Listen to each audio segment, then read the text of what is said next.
Good afternoon, everyone. 4 o'clock straight up. It is indeed a Monday edition of Middays with Q. I'm your host, as always, Rich Quiñones, as we are powered by our good friends over at TriX57 on this, a Monday in June the 23rd, 2025. As we like to say on our Mondays, it is a Lunes Manolo Mentiroso Man Up Monday, where if you just had a week take on Friday or during the week, over the weekend, you were having a couple pops with the buddies, you were watching the games, you had bad predictions, bold predictions, ice cold hot takes. You got to man up on this Monday. Hope everyone had a good sports weekend. We got 2 hours to play with. As always, get social with us, bring something to the table. As I mentioned, we're powered by our wonderful friends over at TriX57. Check them out on Facebook, X, and IG as well. You can log on to TriX57.com. You can follow me, Rich Q, on X, IG, and of course on TikTok, Rich Q on the mic. Busy shows. I mentioned 2 hours to play with.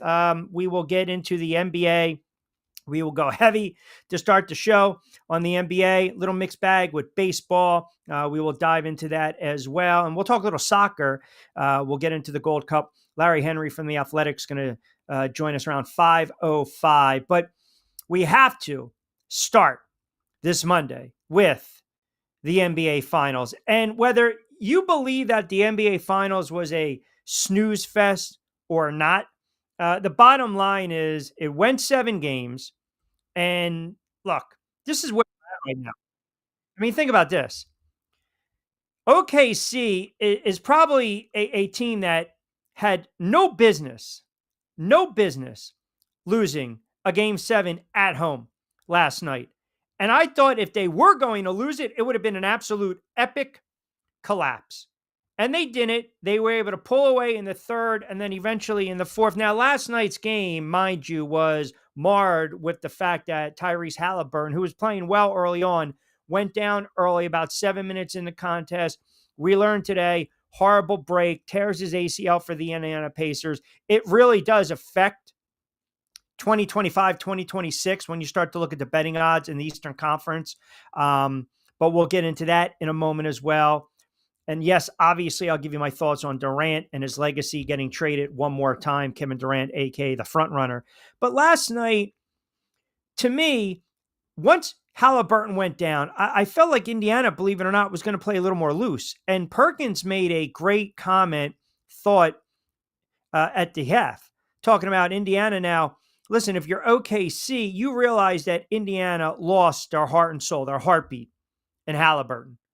Now, if you're OKC, do what you need to do. And that's basically put this team away, because the longer the OKC Thunder allowed Indiana to hang around, the worse it was going to get in the fourth quarter. You know it, and I know it. That's just how it is. The worse it was going to get.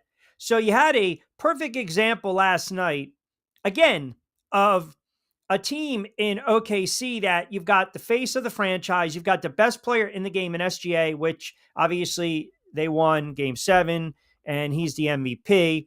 I mean, because listen, he's the best player on the floor, right? 29 last night, a 103-91 win. But that third quarter was the difference maker. Indiana turned the ball over way too many times. It got sloppy. I thought one of the turning points in the game, they're down 7. I'm sorry, they're down 9, and they get that 5-second inbound violation under the basket with McConnell, who played his guts out, by the way, for Indiana.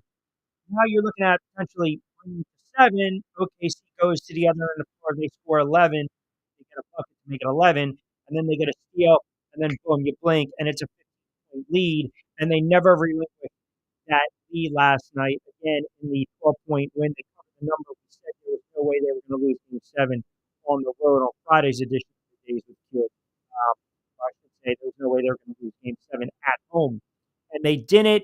I think, there wasn't a lot of buzz, right? And I know today everyone's going to talk about, well, where do you stick OKC when it comes to historical reference? They won 68 games, first championship in franchise history for the Thunder. Congratulations, right?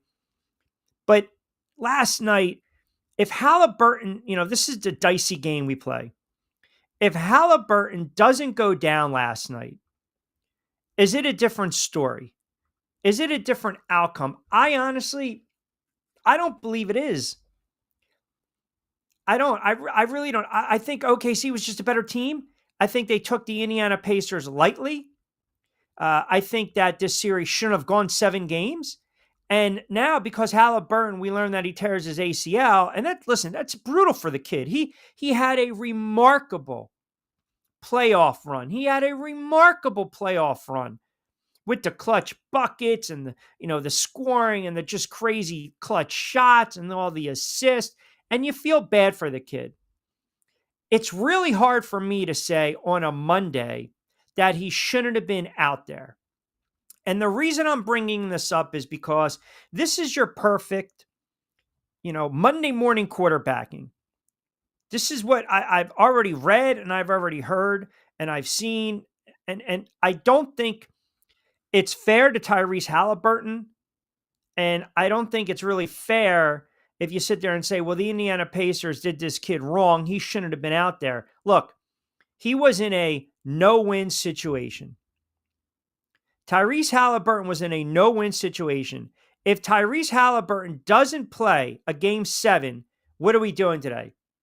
We're killing this kid. I can't believe he's not out there. It's game 7. You're supposed to be the face of the franchise, the franchise player, the leader. You want to be that superstar. If you can walk, you have to get out there. If he plays and he struggles, why was he out there? He cost the team, a chance to win a championship. He was a hindrance. Shouldn't have been out on the floor. Or if he plays, he gets injured. Again, why was he out? There's no winning here. The kid had to play. It's game 7, man. And it's unfortunate. When you deal with that calf strain and deal with those types of injuries and you're trying to labor through and gut it out, chances are you're probably going to hurt yourself even more. And that's exactly what happened last night. It's unfortunate. It really is. But that's the nature of the sport, man. And you want to talk about the NBA being too long, the games being too long, too much of a grind. You want to talk about the players, and the sneakers, whatever you want to talk about. You can all make your points. That's fine. It's an open forum on a Monday. But the bottom line is this. If this kid doesn't go out there and play, the media is destroying him. The media is absolutely destroying him. That is not a fact. That is beyond a fact, if that's even possible. That's the God's honest, push me to the edge of the cliff truth. This kid would have been crucified. And it's really unfortunate. And look, it does change the complexion of the Eastern Conference. Tatum going down with Boston, now Halliburton going down with Indiana. It really does. And the kid was playing well early on, but you just saw Indiana had too many turnovers. They didn't have any rhyme or reason. And OKC started to ratchet up the defense, flex their muscle a little bit. McConnell was going off last night. You need it more from Siakam. You need it more from Turner. The role players had to step up. They didn't. And OKC was just a better team. They were just a better team. They won 68 games. They were, again, the best team from start to finish in the NBA. And kudos to Jonathan Martin, who called this 2 years ago. Watch out for OKC with some of the moves that are making. And listen, give Indiana credit, man, because for a team that won 50 games, and a lot of people thought they weren't going to get by some of these teams in the playoffs. A lot of people thought they weren't going to get by the Knicks. A lot of people thought they were going to get swept by OKC. They stole game 1. Now it's a gentleman's sweep. Well, it's not the case. Took them to game 7. They just didn't have the horses. They didn't. They just did not have the horses to compete with OKC. And that happens sometimes. It really does. So you got the NBA Finals in the books. We'll get into the odds on early betting line. I mean, obviously, OKC's got to be the favorites. We'll open it up as we typically do. I also want to get into this Kevin Durant, because Kevin Durant, I think we're at the point right now when you start to talk about Kevin Durant. And Kevin Durant, to me, has almost become like a nomad, right? He's becoming this nomad because it's almost like wherever he decides to wear his hat. And at this point, listen, man, I'm almost at the point where you got to start to get into his legacy, do you not? You have to. You have to.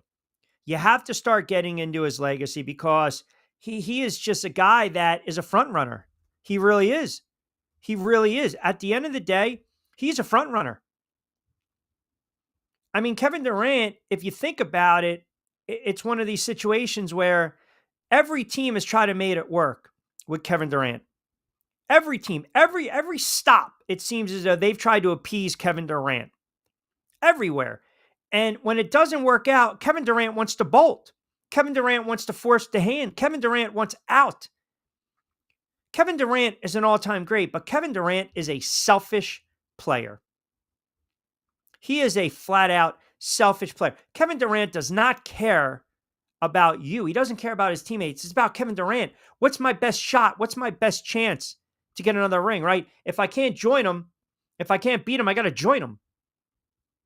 And you can't tell me today that Kevin Durant, his legacy is not taking a hit. I mean, you can talk about his legacy in Phoenix, which was a cup of coffee. You wouldn't say it's simple and complex. You want to talk about his legacy? You know, that Seattle OKC franchise, Golden State, Brooklyn, cup of coffee. He's becoming that player that's probably going to bounce to another team. 5 teams in an NBA career. And the closest he's ever made to making a deep playoff run in Phoenix was 2023 in the second round in Denver. Right? I mean, it's like we got to stop trying to appease all these all-stars. We have to. And I want to get into a little more with that. I want to open it up early today. De facto B-Boys chimes in. Johnny Cash, the man in black. Hey, this is true. There you go. Bunker Boy is manning up. I will man up. I got too caught up in trolling Q with my Game 6 correct prediction. I should not have bet against the Pacers Game 7. 15-4 home teams tread. I will do better. And I appreciate that. I appreciate you staying true to form because, as we know, it is a Lunes, Manolo, Mentiroso Man on Monday. And that's what you have to do. When you make that kind of horrible proclamation, not even a bold proclamation, and some of you guys were probably giving the kiss of death last night talking about Halliburton playing well early on, and then the poor kid goes down with the ACL. I mean, I'm not laughing at the injury. I'm just saying it's really unfortunate. I just did not see OKC losing a Game 7 at home. I just didn't see it, guys. That would have been an epic, again, collapse. It would have been an epic collapse. Little B chimes in. Q, you are 1,000% correct on Durant. He's not about basketball anymore. Hey, listen, man. It's just my opinion. It's just my opinion. I don't believe for 1 second that Durant, at the end of the day, really cares how he's viewed, right? And if you're talking about, if you want to talk legacy, right? We always talk about it. If you want to talk legacy, then I also believe you can stay in one place or 2 places, okay? And you can build your legacy from that. You really could. And Durant right now is becoming the guy that, okay, I got to get another ring. I'm chasing. Like it's only a matter of time before Kevin Durant gets tired in Houston. That's a fact. It's only a matter of time.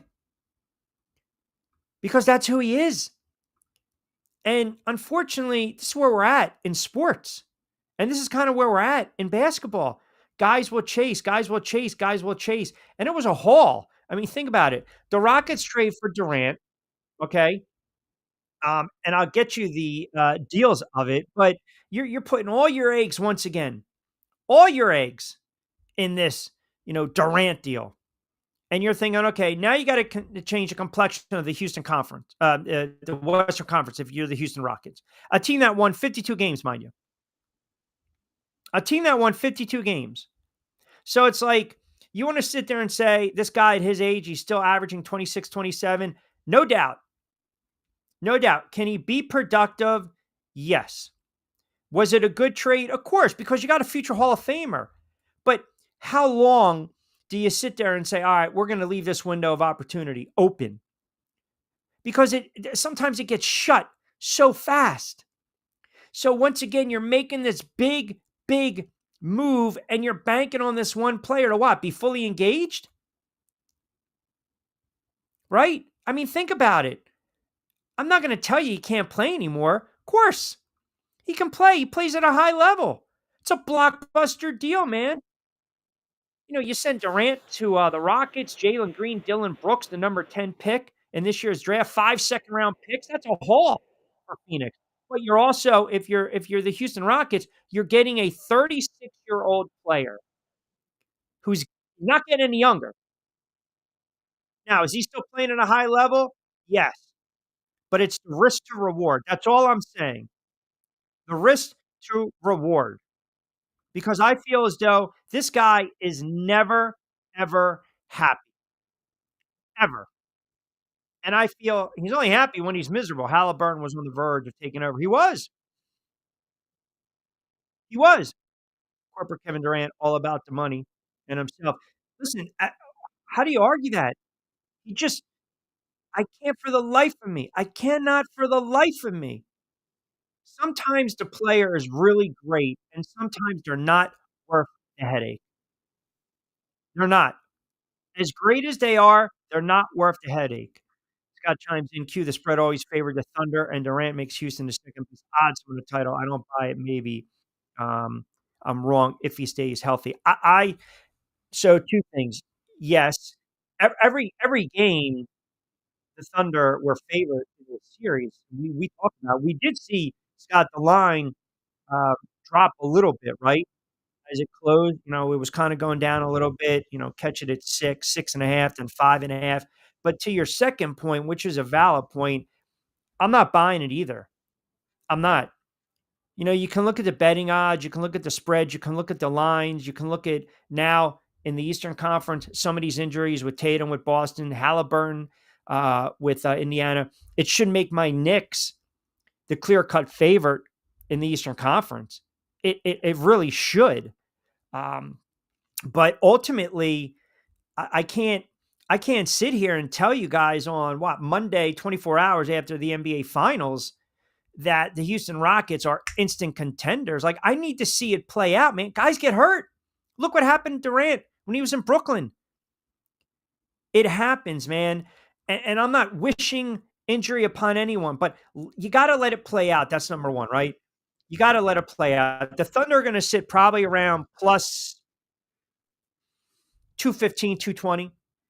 And then you start to look at, the short odds, the shortest preseason championship odds. Um, that's you compare it to what Golden State was back in, what was it, 1819? Cleveland, the Rockets are now at plus 800. The Knicks are plus 850. So they like Cleveland a little better than the Knicks, a little more juice to the over for the Knicks on the plus side. And then you got the Rockets sandwich right there. But I'm not buying it, to Howie's point. I'm not, because I think ultimately I need to see it. I need to see it. And I watched enough basketball in my life to know that sometimes when you're front running, when all you're doing is chasing a ring, chasing a ring, chasing a ring, it doesn't always pan out. It doesn't. But how does this guy's legacy not take a hit? You're talking about a guy jumping from team to team to team every time. Every time it doesn't work out for him. He wants out.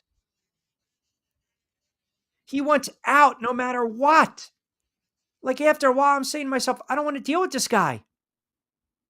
I don't. Sarge chimes in, Q, I'm actually going to agree with you. He's definitely a front runner. I'm not going to call him a nomad. He's a Hall of Fame player. He's probably top 10 all time. And maybe at this point, he just wants another ring. Yeah, but you say that, and then you're agreeing with me. Right? I mean, let's be honest. Mikey G chimes in, Q, what'd you think of the coaching job by Carlisle? Oh, I mean, listen, I thought to get a 50-win Pacer team to where they got, and Carlisle, you lose Halliburton and you're still within striking distance in that game. We're always going to look at Indiana. Everyone's going to talk about the losses, 7-game series to a 68-win OKC team. Rick Carlisle, he can coach, man. He can flat out coach. He's a hell of a coach. Yeah, don't get it twisted. He's an exceptional coach. An exceptional coach. That's just my opinion. It's, and I look at the NBA, there's only a handful of really good coaches in the NBA, to be quite honest with you. And because we know it's a players league, right? We know it's a players league. Let me see here. What do we got here? DJ chimes in. Q, you're actually one of the few that have said it. This dude is not about basketball. He's all about whatever's on the paper. Listen, guys get to a certain point where you got to start looking in the mirror, right? You got to start looking in the mirror. Like sometimes you can sit there and say, it's on you, it's on you, it's on you. And eventually you also have to look in the mirror and you got to look at the reflection. You got to take a look at what's looking back at you, in essence, as we say. And Durant has shown you time and time again, Kevin Durant's all about Kevin Durant. Kevin Durant, he's sitting there at what was it, Fan Fest, talking about, shocked that he got tripped. Come on, man. Stop. This dude's a liar. This dude goes on X, on social, with burner accounts because he's such a thin-skinned dude. He's such a thin-skinned guy. Like when we start to talk about legacy for a player, don't you also equate that to how many teams a player has friggin' played on? I mean, seriously. When you look at there have been all-time greats that have played for multiple teams, right? Lou Alcindor, Kareem Abdul-Jabbar, Milwaukee, the Lakers, different animal, right? Michael Jordan, the Bulls, cup of coffee with Washington. Kobe played for one team. Magic, Bird, Isaiah, right? I mean, think about it. You're talking about greats. Greats. Bird, Magic, Kobe, Isaiah, all played on one NBA franchise in their entire career. So, again, when you start to talk about a player like Kevin Durant, I mean, look, Shaq late in his career, remember he bounced around, right? Bounced around to Boston and Phoenix. Remember, he just kept bouncing around. I think Cleveland, right? I'd have to pull it up. But even a guy like Barkley, right? Barkley played in Philly and Phoenix, and then he wound down in Houston and got hurt. Clyde Drexler, Portland. Then he went to Houston, go chase the ring, and he got it. He teamed with Hakeem Olajuwon. For a player of Durant's stature, I think if 2 to 3 teams, but now you're talking 5 teams. 5 teams, when is enough? You start to look at this guy like, come on, what are we doing here? Durant hadn't been that dude since 2018. Also, I think coaching matters. Is Udoka a top coach? I think he's a good coach. But in the NBA, Trevor, it's a players' league, man. It's a players' league. The players run the league. Durant is who he is, right? I mean, and I'm not saying he's not a great player. I'm just saying every sport, I think there's a threshold. In the NFL, we want our favorite player to play, with our team, with our franchise throughout the entire course of his career.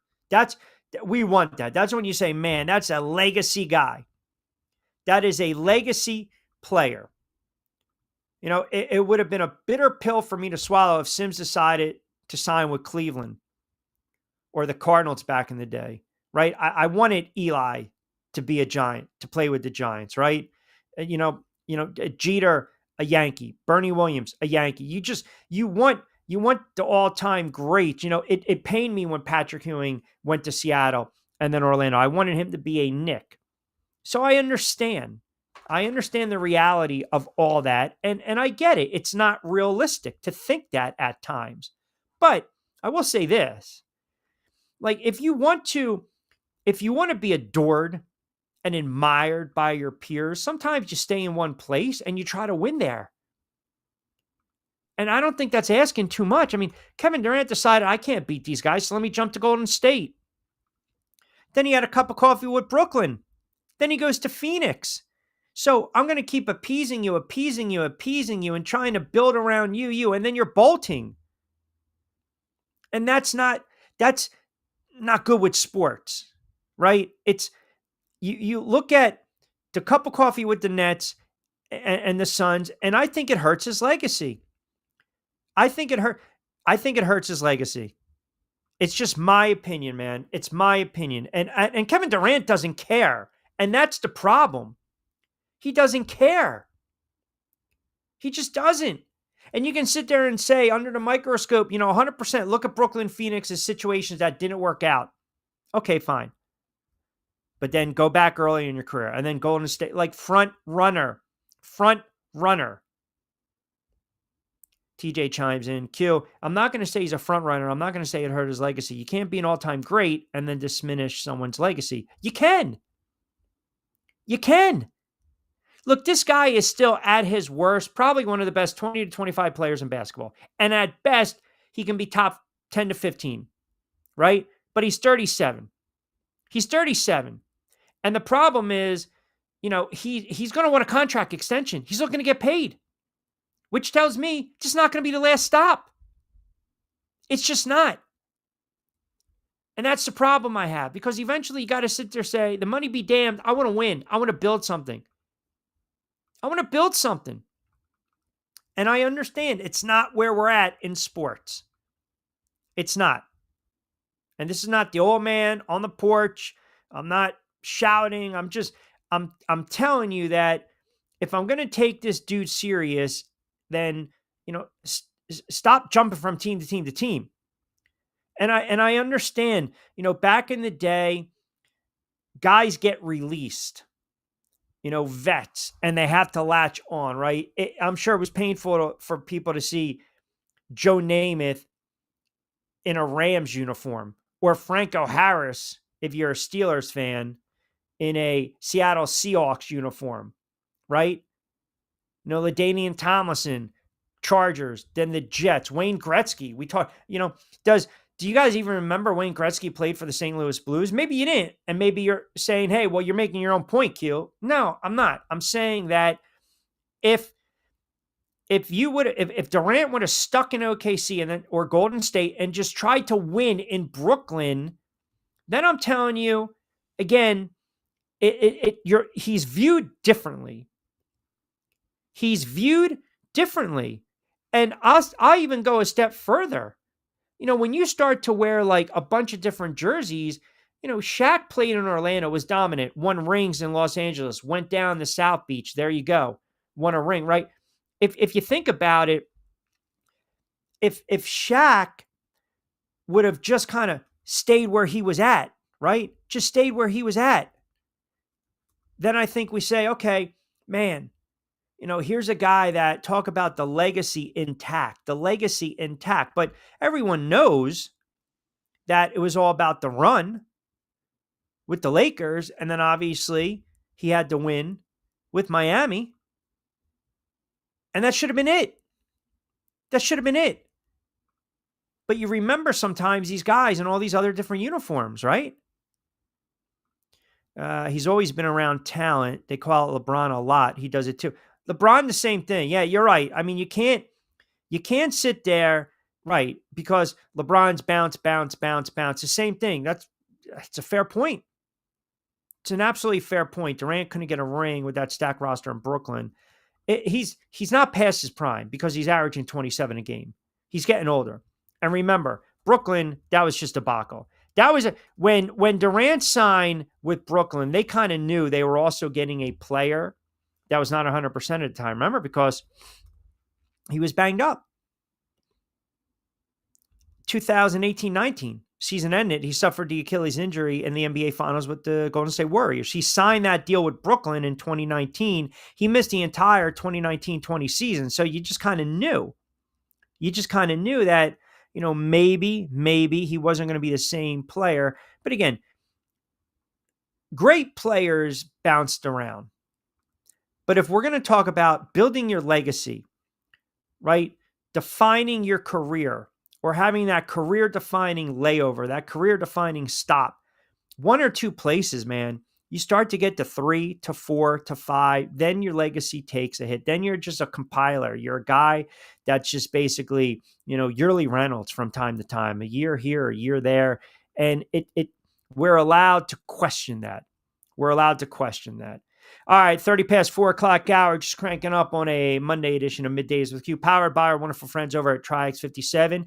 You can log on to TriX57 right now, and of course, keep it locked into the Facebook page. You'll capture us live, also on my YouTube channel, and of course on X at RichQ on Q. We'll get to the Q Effect of the picks at 5:45. Larry Henry, 5:05 from The Athletic. Talk a little soccer with him, a little Gold Cup, a little U.S. men's national team. How much pressure is on them with the World Cup, which we're going to blink. It's going to be right around the corner. A lot more NBA. I see a lot of comments coming in on Tyrese Halliburton, and I guess we've got that difference of opinion here. I don't want to get into the if he should have or not played, right? And I started to show off talking about the injury with Halliburton, along with OKC, obviously, winning the NBA Finals last night, which was kind of a bizarre ending, right? It was like almost like anticlimactic. Players are coming off, and I'm thinking to myself, stay on the floor. I didn't even watch. I mean, after it was done, after they dribbled out the clock, hey, congratulations, OKC. And I'm like, okay. First thing I was thinking of, now the Eastern Conference is wide open because of the injury. Once Halliburton went down, you knew it was the ACL. You just knew. You just knew. Anytime a player goes down like that, non-contact, 99.999%, it's an ACL injury. So I feel bad for you part of me was like, I feel bad for you. But then the Knicks fan in me was like, well, wait a second. Now this kind of opens up because he might miss the entire season. And you don't wish upon that next year. But it does open up things in the Eastern Conference for the Knicks. By the way, NBA draft right around the corner. So we'll dive into that later on in the week. But I just thought the finals as a whole, OKC, if you watch the Stanley Cup Finals and then compared it to the NBA Finals, that's why the Stanley Cup Finals has so much more juice. I feel as though it means so much more to the players. I'm not taking anything away from OKC or the Thunder or their fan base or that franchise, but you just watch and you say to yourself, man, these guys really, Stanley Cup Finals, it's just, man, wow. You can just see the emotion pouring out. And I just felt like, OKC, they won. And it was like, all right, we won a game in November. But I'll get into Halliburton on the other side. A lot of comments coming in on Facebook and X. Keep on rolling. We'll take you up to 6 o'clock straight up. 4:32 on a very busy Monday edition of Middays with Q. Quick timeout. We'll come back on the other side. Your comments coming back from the break. Hi, I'm Bruce Pesco. I'm very fortunate. Years ago, I found something that I genuinely like to do, and it's something that helps other people. What I do is help people transition from traditional health insurance into Medicare. I've been doing it here in Atlantic County for more than 20 years. If you're getting ready for Medicare, call me for a free consultation. 609-484-9800.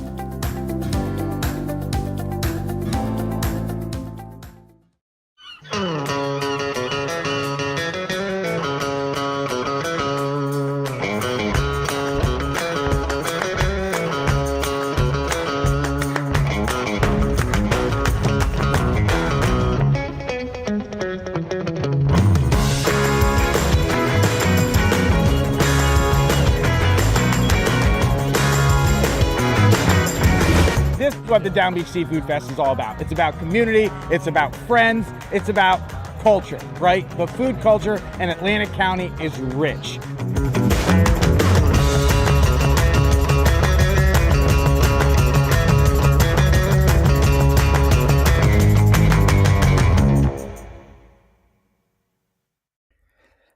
All right, 4:35 on a Monday. Keep it locked in. A Monday edition of Middays with Q, as we like to say. It's a Lunes Manolo Mentiroso Man Up Monday. Who's got a man up today? Who's got a man up? B-Boys already did. Trevor already did. Kevin already did from Jackson with his horrible prediction that Indiana was going to roast OKC by 15. First Lady chiming in from Delaware. I think she had Indiana as well. So we'll wait for her to, I don't want to say man up. Can I say woman up? So we'll get into that. We'll get her thoughts as well. What do we got here? Matt in Newcastle chiming in. Q, I thought overall the NBA Finals was somewhat entertaining. We did get in Game 7. That's a rarity. We saw a road team with an opportunity to win heading into the fourth quarter. That's also somewhat of a rarity. SGA is a great player. I feel bad for Halliburton, but to your point, I just didn't see the juice in this series. I mean, either did I. Either did I. I felt it was, I think, you know why I'm annoyed today? Because I know in my heart of hearts that I think the Knicks, if the Knicks were in the NBA Finals, and maybe it's my bias because I'm a Knicks fan. Maybe that's it. Maybe that's it. But if the Knicks are in this finals, I totally think it is a different series. And I think they have an opportunity to at least make it competitive and maybe win it, because Indiana, I mean, look, you know where I felt. I thought OKC was going to outclass them. I really did. My man Andrew chiming in with the rare Richard Durant, bus rider, not bus driver, not a winner, does not raise play of anyone on the floor, can't beat him, join him. Hey Kev, don't forget your crest down token. I have no respect for him. Yeah, listen. Drew, it's a really good point, Andrew. It is because, and Andrew and I have had this conversation over the years too with Kevin Durant. You know, these great players, right? No one's disputing if he's a great player or not. He's a great player, and he's averaging 27. He's not the same player that he once was. We know that, but I just think it's just. Think about this now, really. Think about the reality of this, right? You got a two-time NBA champ. He's traded to Houston. It's a blockbuster deal, 8 players. And now you're going to a Houston team that finished with 52 wins, second in the Western Conference behind OKC. Now, what if he's already there. If he goes to Houston, and he can't win in Houston, what does that say about Durant? What does that say about Durant then? Now, what's the next team? He's going to try to go to the Knicks, and he spurred the Knicks a couple years ago? The Suns had the highest payroll in NBA history. I don't know who he blaming for that. They were 36 and 46. They finished 11th in the West. He averaged 26, 6, 4, and I think 1.2 blocks per game. So are we going to put it all on Durant? He's got an expiring contract of $54 million, so he's going to be eligible for a 2-year extension after a trade, which now that's done. I mean, this guy's trying to pick and choose. I want to go to Miami. I want to go to Houston. I want to go to San Antonio. I mean, I've got my wish list. He's going to go to another team in a year or two when it doesn't work out in Houston. And one of the reasons he went there is because he's got a good relationship with Udoka. Because you had to read the room, right? He signs a long-term deal last week to stay with Houston. Durant and Udoka work together with the Brooklyn Nets and also on the Olympic squad. So I'm looking at this move right now and I'm saying, okay, you better win, Kevin Durant. You better win right now. If you don't win, I don't want to hear it anymore. Then your legacy really takes a hit and you're just an all-time great who just bounced around to play 6, 7, 8 different teams. Like almost an afterthought. I can't put you in that top 10. I can't put you in that top 15. Sorry, I can't. Scott chimes in, does the fact that it's a players' league make the finals lackluster or not enough juice so much Durant steals the spotlight? Interesting point, right? Because Game 7, that's when the news breaks.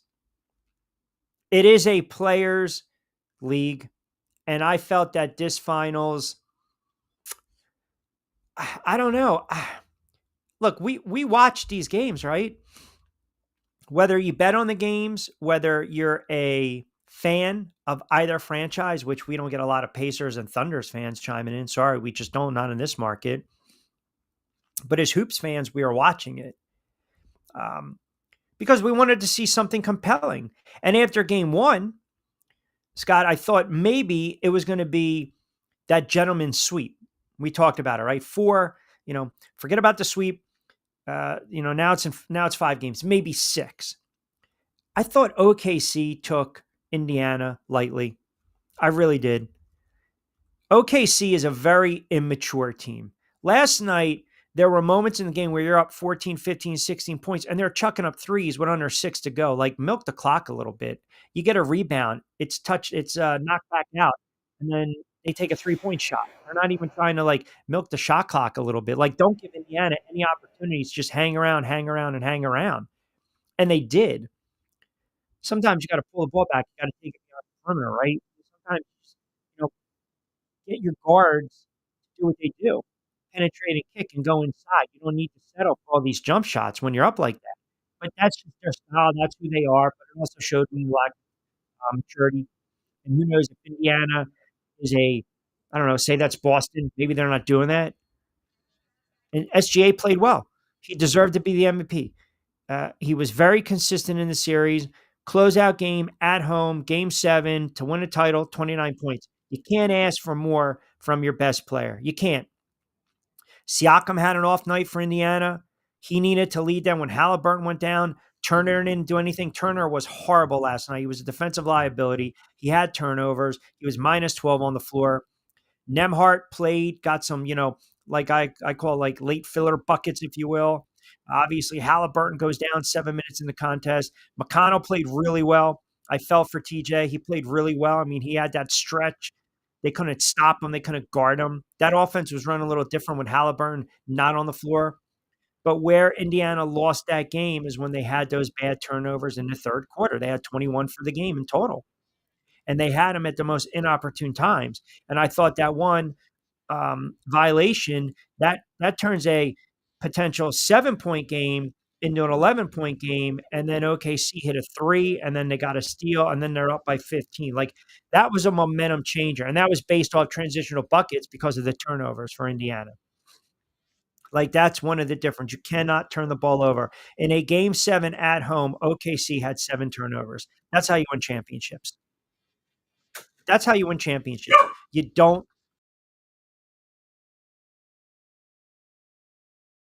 don't turn the ball over. You don't. So that's a good win by OKC to get a championship. Was it a sexy win? No, it wasn't a sexy win. Do I sit there and say 68 wins? Do I put them in the pantheon of those all-time great teams? Defensively, great team. But I'm not going to stick them with some of these other teams. I'm just not. Maybe because the NBA is a different animal. Maybe because the NBA is such a different animal right now. I can't for the life of me say this is an all-time great team. Now, SGA capped off a rarity of rarities, right? With the trifecta, with the MVP, running off the run, and then finals MVP, and then scoring title. That's a hell of a run by this kid. It really is. But I'm not going to sit there and say this is an all-time great team. I'm not. They beat up a team that hung around, showed a lot of grit, a lot of character, wasn't blowing anyone away in the Eastern Conference, started off the season losing 10 of their first, 20 games, right? 25 games. I think they were 10 and 15 to start the season in Indiana. You lose arguably your best player, your heart and soul, 7 minutes in a game 7. Now, circumstances aside, you still got to give credit where credit is due to OKC. You have to. Let me rip through a couple more of these comments, and we'll take a quick time out. Franchise chiming in Delaware. Good stuff with the hoops talk. You're talking about the shortest odds in the Eastern Conference. I think our Knicks got a shot next year. What say you? Listen, Halliburton goes down. He might miss all of next season. Tatum goes down. Long time to recover. You got the issues with Milwaukee and Giannis. 76ers, we already know that franchise right now is in flux, right? Depending upon what they're going to do with the number 3 overall pick. Indiana, as I mentioned, no Halliburton. Detroit, young team on the rise a little bit. Boston, veteran team, but no Tatum. Cleveland, we saw what happened to Cleveland in the playoffs. Am I scared of Orlando? No. Am I scared of Miami? No. Atlanta? No. Chicago? No. And then you got the bottom feeders. So, yeah, it's right there. The Knicks will head into the season next year with a lot of juice, a lot of championship aspirations. Because aside from, I can only speak as a Knicks fan in this regard, right? When the mic's off, if you go back to when Jordan had the cup of coffee in baseball, that was the Knicks, going into those seasons, the anticipation was they're going to win a championship. And we saw what happens. Whoa, Q with the black button down. Monday must be ladies' night at the local tavern. Go get them, Q. Absolutely not. Joey, did you see last week? We were playing the part, man. We were dressed to the nines. As Bunker Boys mentioned the man in black, Johnny Cash, which the black wasn't put together. Now, see, I knew that was about to come out. Q with the black shirt, black Death Star Mike. He's slowly turning into Darth Vader before our eyes. Absolutely not. Absolutely not. No. There's no darkness in me. There isn't. And then the local tavern, but the one local tavern that's around here, which was supposed to be open 24/7, is not even open 24/7. So go figure, right? Kevin and Jackson chimes in. Q, spot on with Durant. I can't stand the dude. All he's doing is chasing rings right now. He's a me type of player. Yeah. Durant doesn't care what anyone thinks, but yet Durant will go on social and Durant will have burner accounts. Like, go figure, right? TJ chimes in from AC.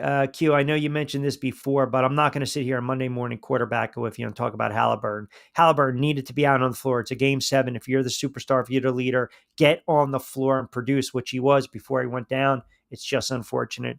I agree.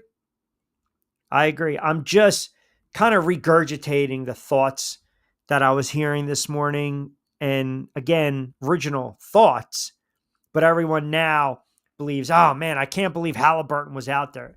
If Halliburton's not out there, you guys are absolutely crushing him. You're absolutely crushing him today. I'm probably going to crush him. I'm going to sit there and say it's a game 7 NBA Finals. If you can walk, you should be out there. You should be out there. Guys play hurt all the time. Guys play injured all the time, right? Parcells, are you hurt or are you injured?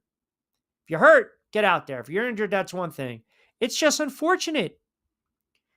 You feel bad for the kid. You really do. Franchise checks in again. Q, do you think these injuries are because the season is long? I just think they're fluky injuries. I had someone tweet at me earlier today. A lot of it has to do with the sneakers, the NBA sneakers, right? Because they're expensive, but they're built cheap. Now, again, everyone's got their thoughts, low tops, high tops, protecting the ankle. I know they want to look good while they're playing. I get it. But as soon as he, kind of stepped forward, you saw the way his leg gave out, right? And anytime you see that muscle kind of pop or expand, contract, you know right there it's an Achilles tear. You know it's an Achilles tear. And the fact that he played through that calf strain, what happens is it keeps pulling, and then you rupture it. And unfortunately, it is, it's a really rough injury to see. I've never, thank God, knock on wood, I've known, guys, and when I played sports, they've torn their Achilles. From what I hear, and extremely painful. You feel like, you just got shot. You try to get up, but you can't get up. Can't put any weight. I don't know how much of it has to do with the sneakers. I know that they aren't expensively made. If you understand what I'm saying, like they're expensive, but they're really not, put together the best. Some of these sneakers, they're not. And maybe that, has to do with some of these injuries. I mean, how do you explain, what was it? 3 players have gone down with Achilles injuries in this postseason alone. I think, by the way, I think they all were the same number. You want to talk about flukes? I mean, think about that for a minute. That's crazy. That's crazy, right? They all wore the same number. I don't know if it's just the season is long. I don't know if, what was it, Lillard Halliburton and Tatum. That's crazy. And they all wore number 0. That's a revelation on a Monday, is it not? It's just unfortunate. A guy goes down and it's a tough injury to deal for him. It really is. And you just want the kid to recover. Let me get a couple more in here before we take a timeout. A lot of Durant chiming in. OKC. Mike in Ohio chiming in. Q, I don't think the finals had any juice because it was 2 very small markets. If that's LA, Boston, LA, New York, we're having a different conversation. Yeah, it wasn't I didn't see the finals just yet, but, and I don't think it's fair to sit here. So Tom and Summers Point saying, Q, it's pretty simple. You got to shorten the playoffs or the NBA season. You're not going to do that. You're not. This is classic Monday morning quarterbacking. Now everyone's going to sit there and say, because a player gets hurt who was already dealing with an injury, mind you, we have to shorten up the playoffs. We got to make them 5-game series. Forget about 7-game series. It's not happening, man. It's not. It's not. There's too much money involved. Then all of a sudden you got to shorten up. We're talking about these games. You're talking about commercial inventory, right? So which makes the spots 30, 60 seconds are going to be even much more expensive. You're talking about streaming rights. You're talking about the network saying, hey, well, we were thinking we were going to get the season to stretch to X, Y, and Z, and now it's not. This is all Monday morning quarterbacking because the kid goes down. And like I said, it's unfortunate, but it happens in sports. What happens, for years it was you got to fix something with the kickoff rule. Well, guys get hurt all the time. All the time. All the time, period. So who does this draft class need help most in the Eastern Conference? Well, we don't know what the Sixers are going to do at number 3. I mean, the Ace Bailey thing is, it's from what I hear, it's getting like really bizarre, right? Like this, he's kind of like the mystery man, right? I mean, is it possible this kid's dropping outside the top 5? I think, look, the Sixers still have Embiid. You got a veteran in George. You got Maxey. You got a young nucleus of players. We know the Mavericks. We know what direction they're going, right? They're going to go Cooper Flag. Then you've got Harper. You've got Bailey. I don't know where the Sixers are going to go. And if you think about the draft order, if you're going top 10, you have what? What do we have? 3 teams in the top 10. You've got the Sixers at 3. You've got Washington at 6. You've got Brooklyn. Where the heck is Brooklyn? Brooklyn's top 10. And then Charlotte, I believe, right? So you've got the Sixers at 3, Charlotte at 4, Washington at 6, Brooklyn at 8. Oh, and Toronto at 9. Okay. Sixers, you got to get a healthy and engaged Embiid. And whether it's going to be Bailey, whether it's going to be Harper, I mean, it's all contingent upon Embiid's health. Charlotte's got some young players. And I think Charlotte needs to go. I think you're talking about Charlotte. They can always use another perimeter scorer. They can always use another shooter. Washington, they're a really bad team. So I don't believe, where they're drafting and who they get is going to make them jump from 18 wins to 40, if that makes sense. And then Toronto. And we don't know what direction Toronto is going to go. I mean, you look at all these mock draft picks in the NBA, it's really hard to figure out. We know one thing. We know exactly what the Mavericks are doing. We know exactly what Dallas is doing. San Antonio, it could be Harper. Jonathan Marshall joined me last week. He thinks the kid from Baylor is going to go to the Philadelphia 76ers, which means what? If Charlotte turns around and they get the kid from Texas, who's that ideal scenario, right? You get the kid Trey Johnson. if he's there. Because if the Baylor guard is gone, then as I mentioned, they need another shooter. So Johnson's going to be there, which now follow me. I mean, who's dropping here? Ace Bailey. Does he go to Washington? Maybe. Does he go to New Orleans at 7? I don't know. I think the Nets are right now. The kid stock that's rising is the kid Carter Bryant, Arizona. That's the kid you got to watch. He's going to be a top 10 pick. He's going to be a top 10 pick. And the question is it going to be a good long-term bet? And that can be at 8 to Brooklyn, could be at 9 to Toronto. All right, quick timeout, fast approaching 5 o'clock. We'll talk a little soccer on the other side. My guy from The Athletic, Larry Henry, got to get into this Gold Cup and also U.S. men's national team, because I feel as though there's so much pressure on this team, not only right now, but obviously next summer. And I want to get his kind of overall thoughts on where they're at right now. There's no buzz. There's no buzz at all. We'll get into some baseball as well around 5:20-ish. We'll get to more comments. Keep it locked in to Monday edition, Middays with Q. Almost 60 in the book, 60 to play. We'll take you up to 6 o'clock straight up. Quick timeout. We'll come back on the other side. Hi, I'm Bruce Pascoe. I'm very fortunate. Years ago, I found something that I genuinely like to do, and it's something that helps other people. What I do is help people transition from traditional health insurance into Medicare. I've been doing it here in Atlantic County for more than 20 years. If you're getting ready for Medicare, call me for a free consultation.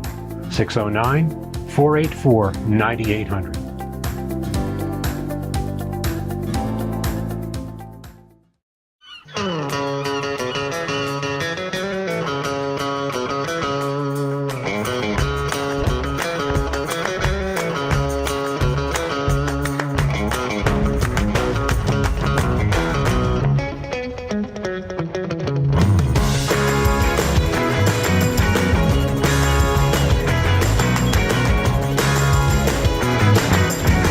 This is what the Down Beach Seafood Fest is all about. It's about community, it's about friends, it's about culture, right? The food culture in Atlantic County is rich.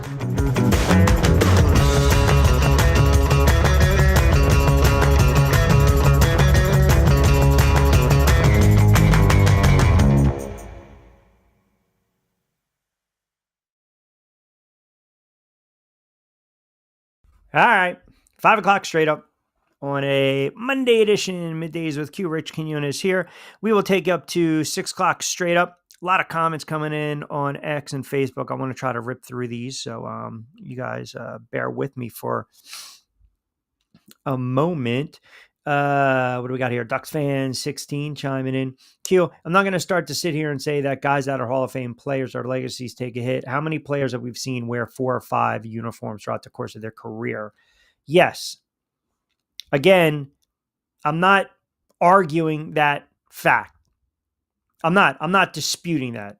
But what I'm saying is it's fair now when you have a player that's been a front runner. It's fair now when you have a player that was like, hey, I can't beat him, I got to join him. It's fair now when you have a player that it seems as though every stop he's made over the last several stops has not worked out.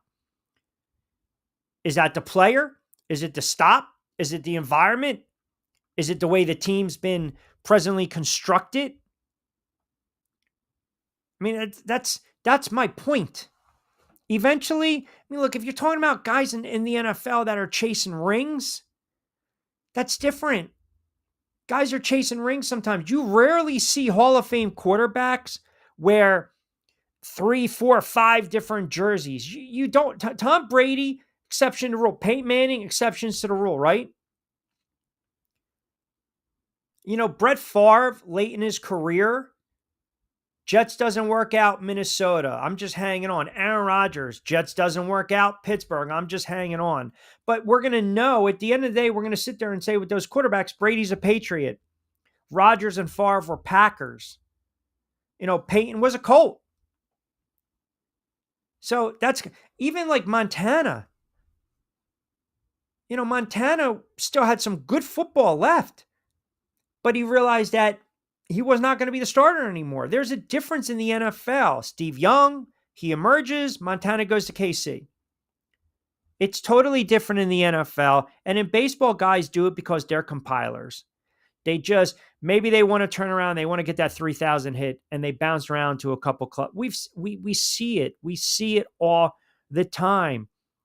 And I think what's ruined the sport of basketball, what's ruined the NBA, was this notion of uh, the super team.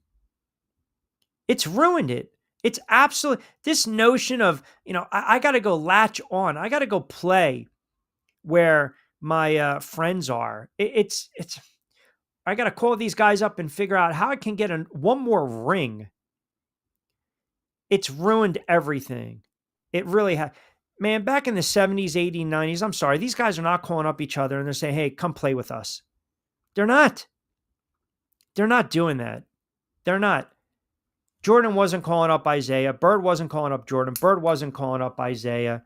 Hewing and Oakley were calling up Hardaway, Marley. They weren't calling up Reggie Miller. They weren't doing that. These guys are making a ridiculous amount of money. A ridiculous amount of money. Like you're talking hundreds of millions of dollars. So if you're going to commit, if you're Durant and you're going to commit, then guess what? Commit to the Nets. Try to make it work. If you're going to commit to the Suns, commit to the Suns. Try to make it work. It's not who he is. I'm not saying every player is like that. I'm not. But what I'm saying is that most of the time, a lot of these players, they just, they always believe the grass is greener. They always do. All right, 5 o'clock straight up. Quick timeout. We will come back on the other side. We'll switch gears, talk a little soccer on this Monday. We'll take you up to 6. Keep it locked in on a Monday edition of Middays with Q. Hi, I'm Bruce Pascoe. I'm very fortunate. Years ago, I found something that I genuinely like to do, and it's something that helps other people. What I do is help people transition from traditional health insurance into Medicare. I've been doing it here in Atlantic County for more than 20 years. If you're getting ready for Medicare, call me for a free consultation. 609-484-9800. All right, welcome back. 5 o'clock straight up. Rich Quiñones here. It is a Monday edition, Middays with Q, right here on TriX57, my YouTube channel and X, and of course on TriX57's IG, I should say on their X account, and their Facebook page as well. I feel the last time we spoke soccer with my guy, Larry Henry from The Athletic, is I think we were doing some MLS odds, if you will. Now look at you. You're in The Athletic. You're the big time. You're getting ready to cover you're covering the Gold Cup. You got MLS, you got the World Cup coming up. What's going on, my friend? It's been a while.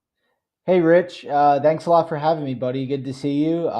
Yeah, it's been a while. I don't even remember the last time we were talking about MLS. I'm telling you, I think we were talking. Yeah, we were. I think we were doing some odds on 1490. We were trying to break down some gambling odds on a couple of things. All right, let's get right to it. So. I feel as though with this Gold Cup going on right now, give me the state of U.S. men's national team right now. Like when you look at this team, the perception, the national perception of this squad, not only right now, but also we'll get into going forward, the World Cup next summer. I feel as though there's literally just no juice with this team at all.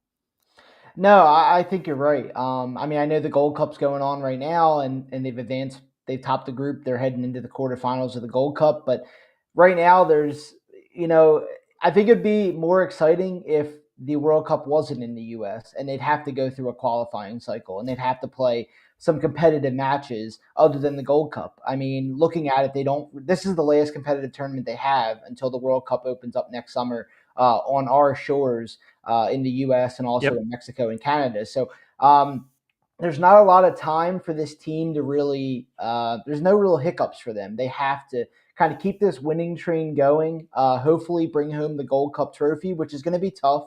You have good teams left in this competition. You still have some teams tonight that have to determine who's going to be advancing out of their groups.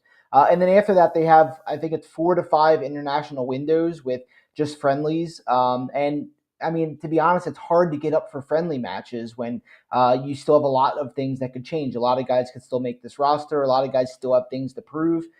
There's still, I think, some pressure on this team to turn things around. I know earlier in this window, they played two of the better European teams in Turkey and Switzerland. They lost both of them. But in CONCACAF, it seems like they're back on the right trail.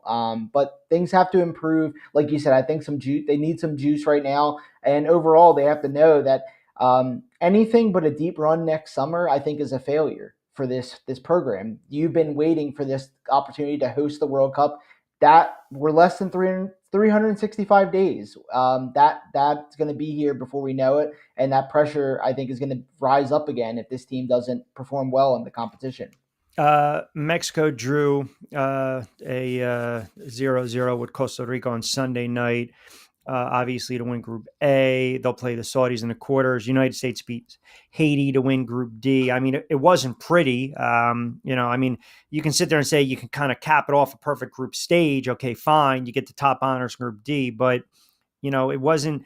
I feel as though this team kind of is playing with fire, and there's always seems to be some drama with this team. Now, let me ask you. Obviously, the move now, bringing in a new head coach in Pochettino, here's a guy that he's, an Argentinian coach in Spain, knows, obviously knows the game very well. Former players, look at the track record. I mean, is that the shakeup that they needed? I think so. I think there was ultimately going to be some pressure on U.S. Soccer to bring in a manager of Pochettino's pedigree heading into the World Cup. I mean, I think Greg Berhalter did a solid job with this program during his time, which was two different spells. He got them back to the 2022 World Cup, which ultimately that was the goal after failing to do so in 2018. He got them there to reach the round of 16 before they ran into a really good Netherlands team. So I think the high point for Berhalter. They needed a new head coach. They needed somebody with the bright lights of the World Cup coming to the United States. They needed somebody who I think could take this squad to the next level. And I think there's a lot of guys in this squad, obviously that aren't in the Gold Cup right now. Christian Pulisic, Weston McKennie, Yunus Musa. There's several guys that are out injured. So I mean, this roster for the Gold Cup, I think you're going to be lucky to see maybe 4 to 5 of these guys in the Gold Cup roster that maybe makes the World Cup roster next year. And that's not a knock on a lot of the other guys. It's just the differences between the Gold Cup and the World Cup are very drastic. So I think hiring Pochettino was the right move. I think he's going to be obviously with this team through the World Cup, and then U.S. Soccer is going to eventually go, I think, into a different direction. Who knows with Pochettino? It sounds like he might want to go back and coach in Europe again someday. Maybe. Who knows? He played for Argentina. Maybe that's a goal of his to coach the Argentinian national team. But I think U.S. Soccer will eventually maybe promote a young American coach. We've seen links in the past with Steve Cherundolo, who's the current coach of LAFC, who will be leaving his position at the end of the season. I know Jim Curtin, the former coach of the Philadelphia Union, has been linked. Jesse Marsh, who is the coach currently of Canada. The U.S. Soccer could go a bunch of different ways, but I think this was definitely the shakeup, like you said. Yeah. So I look at it from two schools of thought here. I mean, you always want some type of consistency and stability, right?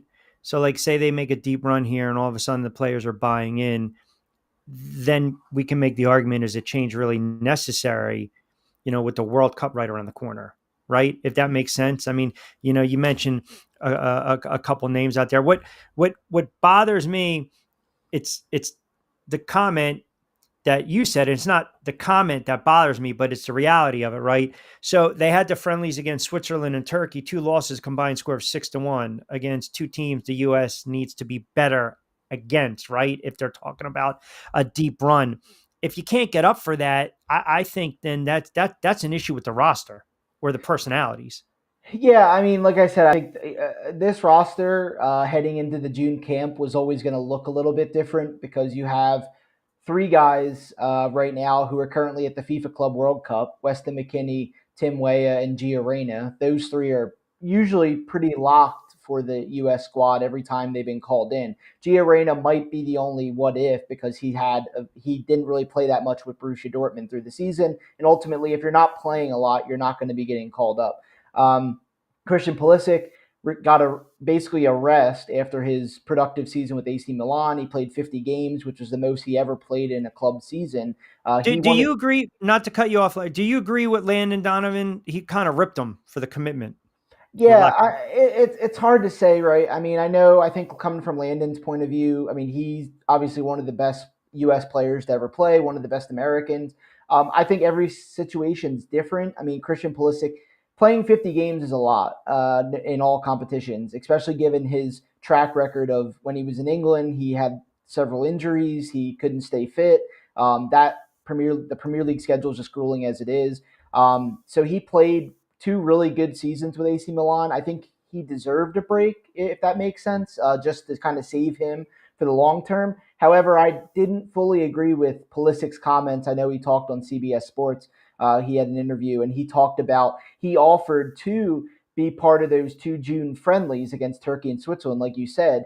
Mauricio Pochettino and his coaching staff did not want to basically have him come in for those 2 matches and then have to make a roster decision ahead of the Gold Cup. They wanted one roster, and I think I agree with Pochettino. I mean, you can't just show up for two kind of meaningless friendlies in a sense and then leave before the competitive tournament starts. You can't pick and choose. I know he's their star player, but you got to be there 100% or not at all. And Pochettino at that point decided to say, okay, we're going to save you long term. We're going to hope that you stay healthy for 2026 because Christian Pulisic is going to play a big part again for AC oh yeah. Milan this season. So, but yeah, I mean, like I said, back with the roster, I just think this roster would look a lot different if everybody was fit and everyone was available. Unfortunately, the FIFA Club World Cup coinciding with the CONCACAF Gold Cup around the same time, it didn't ultimately help U.S. soccer in making their roster decisions.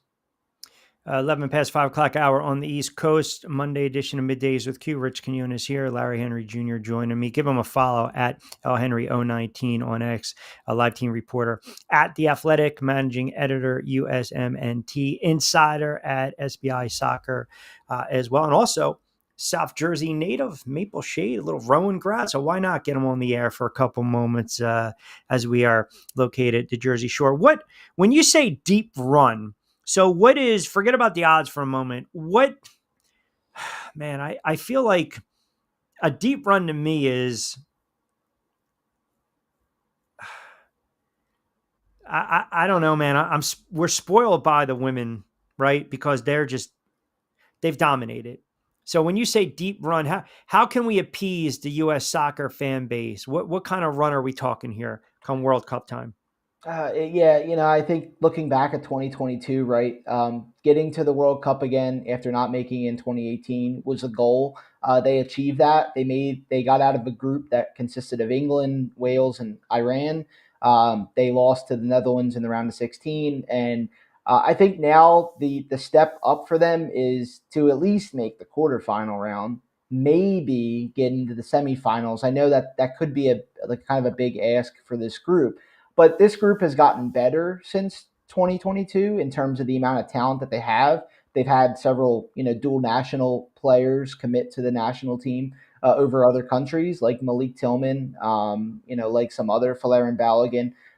So Pochettino is definitely going to have a lot of tough decisions to make in terms of the roster. Knock on wood, everybody stays healthy and is available because right now I'm sure Pochettino would want to have a bunch of other guys in for this Gold Cup and to build some more chemistry. And unfortunately, he just doesn't have that. So looking at it though, I think the goal for the U.S. I mean, of course, we would want them to win it, right? We would want them to win it on home turf.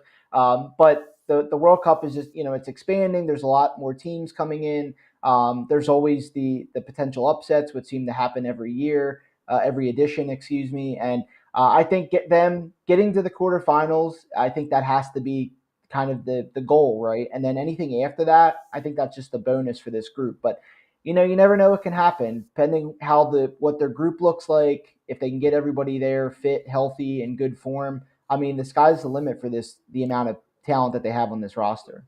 And that's the thing. They have talent, right? But we've seen in the past, the inconsistency, the offense, the inconsistent attacks, right? That balance, right? Breaking down teams that, can play organized mid block, so to speak, right? They've shown vulnerability against teams that kind of sit deep and they'll defend in numbers. So you look at the rosters presently constructed and you kind of handicap it, let's say, against a Spain, a France, a Brazil, and England, and Argentina, Germany. Like those are your powerhouses per se, right? Spain plus 500, France plus 600, Brazil plus 650, 660, England, Argentina, Germany, and then you got, you go all the way kind of down. How does US kind of match up? Where are their strengths, and what do you believe there are weaknesses that they need to address? Yeah, I think the big thing is there's still some questions to be asked. I think in two main positions, one has to be the goalkeeping position. It seems like it's been kind of I know Matt Turner has kind of held that number one job since the Yep. 2022 World Cup. He's kind of had a lack of playing time at club level. He was at Nottingham Forest, kind of lost the job there, ended up going on loan to Crystal Palace, was the number two there. Now it sounds like he's going to be heading to France with Lyon, which provides a great opportunity for him to play regularly. And I think, for a 30-year-old goalkeeper, you need to be playing regularly if you want to be the number one for your country. But then you also have in this tournament, you have Matt Freeze, who made an error last night against Haiti.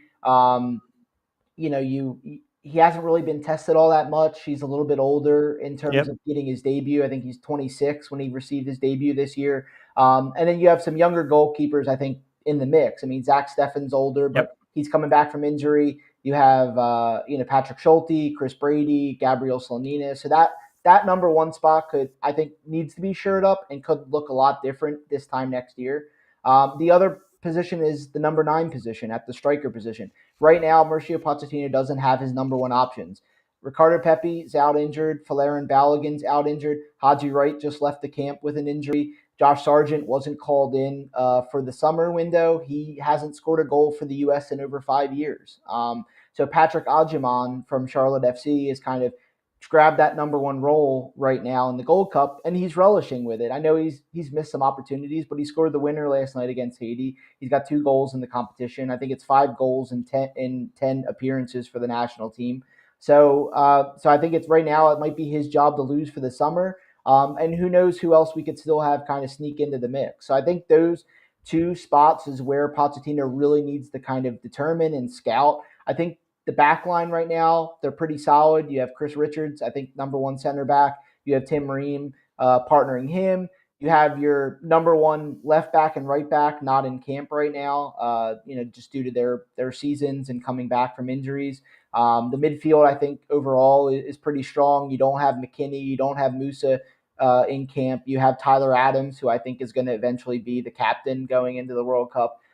He's just a big leader in the squad. So, but like I said, I think goalkeeping and the striker position are 2 areas that need to be finalized. And I think if you have that, plus with the good base you already have, you add in a Pulisic, you add in the midfielders I mentioned, also the number 1 fullbacks on each side. I think you have a really good roster. Good points, by the way, on the goalkeepers, right? Because if you have multiple goalkeepers, you really you don't have one. I know Freeze and Steffen, they're PA guys, and Turner, I think, is a Jersey guy, right? Park Ridge, I think. Did he plays Crystal Palace, right? Didn't Woody Johnson just get a stake in them? Yeah. They Woody Johnson just got a stake in Crystal Palace. I know Crystal Palace was looking to John Texter. He's an American owner. He owns multiple clubs, and Crystal Palace is heading to the Europa League this season after winning the FA Cup. Unfortunately, they're being an owner of multiple clubs that are heading into that competition. He's also the owner of Lyon, who are in the Europa League. So for Crystal Palace, basically to stay in contention to be in that competition, John Texter had to sell his shares, and Woody Johnson, kind of surprised by that, ends up getting the shares and is now a new owner of Crystal Palace. Um, Before I let you get out of here, so loaded question right now: who's the best player in the world? And everybody, not American, Combine them, everybody. brother. Best player in the world. Oh, that's tough. I still think that Kylian Mbappe is the best player in the world. Still, yeah, I know he's had hit kind of that criticism, right, of going to Real Madrid. Kind of his attitude a little bit. I know he hasn't featured yet in the Club World Cup. I think he's been been sick or has an illness. But overall, I just think Mbappe is just a game changer, man. He does so many good things with the ball, without the ball. You've seen what he's done for France. He's already lifted a World Cup with France. So I think he's just a special player, and there's a reason why Real Madrid came calling. Unfortunately, he left PSG kind of at the wrong time because they ended up winning the Champions League and Kylian Mbappe didn't. So, but yeah, I think he's the best player. I mean, you can't count out guys like Ronaldo and Messi. I know Of they're course. older, but But they're they're getting still, older. Yep. but they're still. I mean, Ronaldo's still busting his tail for Portugal as they won the Nations League. Messi's still doing great things with Miami, helping them in the Club World Cup. But I would say Mbappe, I would say, it has to be number one right now. And then lastly, World Cup final is going to be held in Jersey, MetLife Stadium, July 19th, 2026. Right now, you look at these odds: Spain, France, Brazil, England. I mean, if you kind of short handicap it for us, I mean, who do you see winning it all next summer?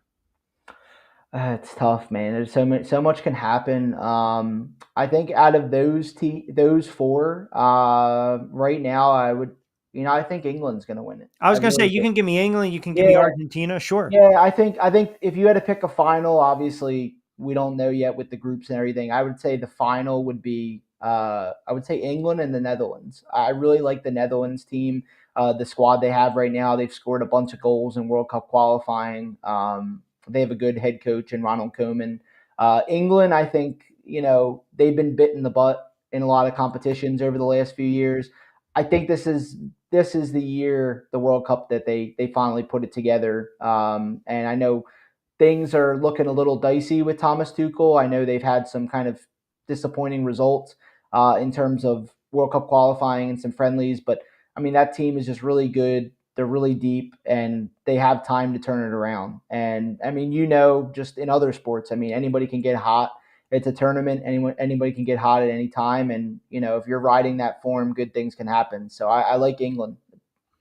All right, that's not bad. I mean, a lot of people I've seen a couple people already start to kind of lean towards England. Brazil sin at plus 650. Um, Portugal kind of like that outside shot right there, plus 1200. But as you mentioned, eh, we're such a long way away where anything can happen. And God forbid, you get inconsistent goalie play, your best player, maybe your midfielder, maybe your striker goes down. One of these notable guys get hurt. You just never know how it's going to play out. It's going to be fascinating. I mean, I feel as though we're a year away, but man, for the US, it's like, it's getting late kind of early. Like I feel as though if not, you know, now when, because we've been spoiled. I mean, we know the popularity, obviously, of the sport, but we've seen the dominance of the women over the years. And it's like, all right, so many disappointments, so many early exits and bouncing by US men's. And it's like, okay,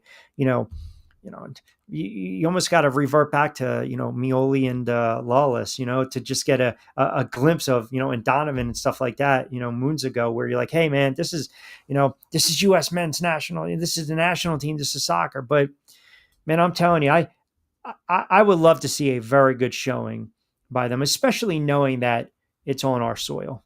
Yeah, no, I'm with you, man. I think it's going to be big. I think it's been really cool this summer to see the Club World Cup and see just the energy and the atmosphere at a lot of those matches. I mean, we've had, at least for in Philadelphia, we've had over 150,000 people at Great draw.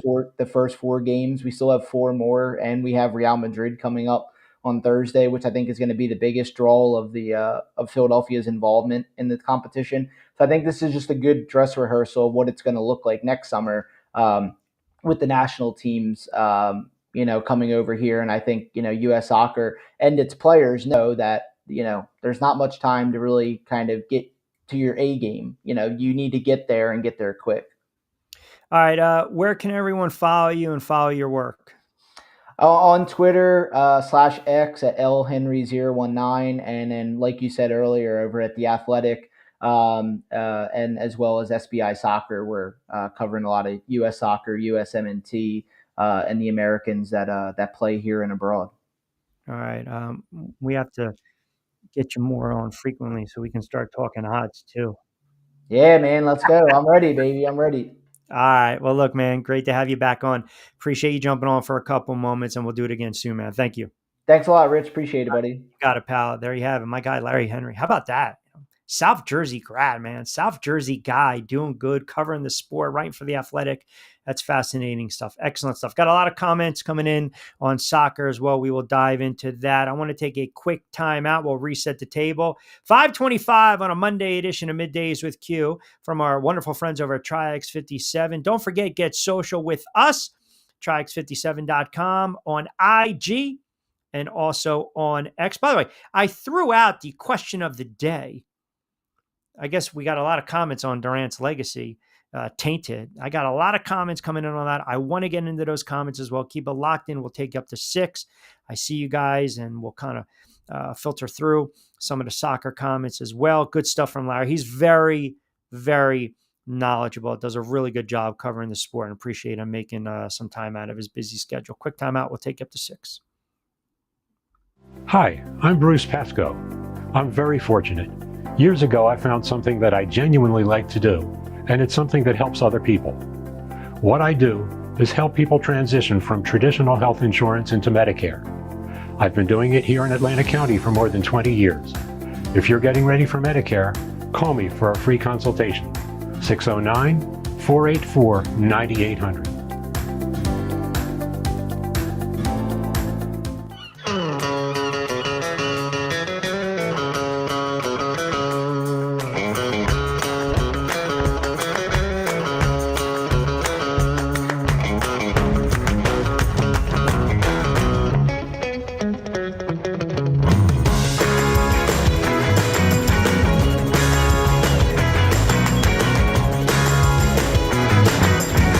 This is what the Down Beach Seafood Fest is all about. It's about community, it's about friends, it's about culture, right? The food culture in Atlantic County is rich.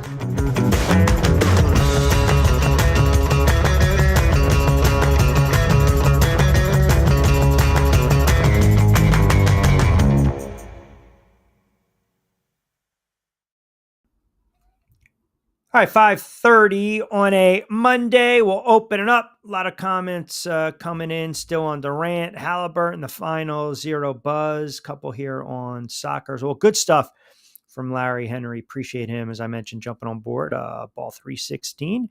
Good afternoon, gang. Right back at you.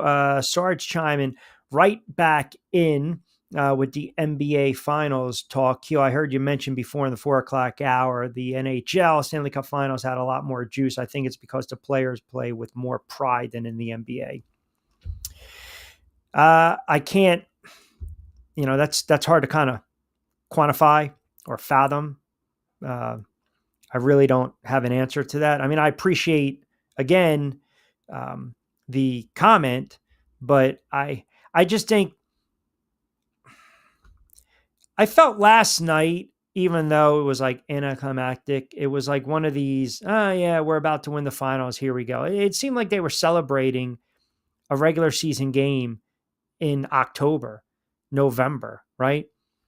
CJ chimes in, Q, did you hear that Coward wants to go to a 5-game playoff now in the NBA? Yeah, but that's all based on Halliburton. No, and I don't listen to him, but that's based on Halliburton getting hurt. That's it. That's it. Everyone comes out after players get hurt. If this is a game 7, Halliburton doesn't get hurt and they get blown out by 20, are we coming on the air today sitting here saying, oh my God, you got to make these playoff games. You got to make these series 5 games. No. Nobody's talking about that. It's low-bearing fruit, man. That's all that is right now. That's all that is. It's low-bearing fruit. The kid goes down 7 minutes in the game. Now, I'm not going to sit here, too, and tell you that he shouldn't have been playing. I'm not going to be like that either because, again, if he doesn't play, he is getting hammered. Can you imagine solitary Stephen A? Ripping this kid if he's not out there. And now all of a sudden, because he goes out there and he gets hurt and he tears his ACL 7 minutes in, now it's woe is me. Everyone feels bad for the kid. Yes, You feel bad for the kid for getting hurt, but it's part of the game. It can happen on any play. Knees buckle, guys land awkwardly. We see it in the NFL. It's a non contact injury. It happens. Whether you want to sit there and say the playoffs are too long, the games are too long, the season's too long, he shouldn't have been out there, fix the shoe, fix the sneaker. It does not matter. I don't believe him playing last night changes the outcome of the game. I don't. I really don't. I still think OKC wins that game. They decided to stop fiddling around after 2 quarters, and then they start to ratchet up in the third quarter. The turnovers killed Indiana last night. That was the difference. That was the difference. Been in Drexel exam rooms with less people profusely sweating as I saw at the Phillies game last night. It was hot. It was humid last night. By the way, just to clarify for some people, the Phillies did not sweep the Mets. Just, to clarify, it was 2 out of 3. The Phillies did not sweep the Mets. It was 2 out of 3. But that's a good series win by the Philadelphia Phillies. I pulled this. This is crazy. So Schwarber has 24 home runs. He has 71 hits on the season, and he's got 24 home runs. Talk about feast or famine. It's ridiculous. And my guy, my NL Cy Young Award winner, my guy, mi hermano, Jesus Luzardo. How about that? Luzardo coming through again, getting backed by the offense last night. The Mets, the Mets are just, you got to be in straight panic mode right now if you're a Mets fan. You have to be in straight panic mode. Luzardo pitched really well last night for the Phillies. Schwarber went deep. Sosa went deep. They put up 7. They beat the Mets 7-1. They're a game up on the Mets in the NL East. The Mets are right now, they're teetering. I'm telling you, they're getting to the point where they're going to try to make a move at the trade deadline. They had that great run where they won 12 out of 15. Then they've dropped 8 in a row, or 7 out of 8, 8 out of 9. They salvaged the series with the 11-4 win on Saturday. And then they come back and they do nothing offensively on Sunday. Ryan chimes in too. Your Yankees finally won a series. Yeah, they did. It's about time. Don't get me started on the Yankees either. You take 2 out of 3 against a bad Baltimore team, but you get swept by Boston and the Angels. And now Tampa Bay is all of a sudden 2.5 games back behind the Yankees in the AL East. Everyone complains the NBA is a long season. Baseball is a long season. Baseball, it's a long season. You get these 7-game series. Oh my God, we're going all the way in October. It's a war of attrition. It's an absolute war of attrition. All right, let's see. What do we got here?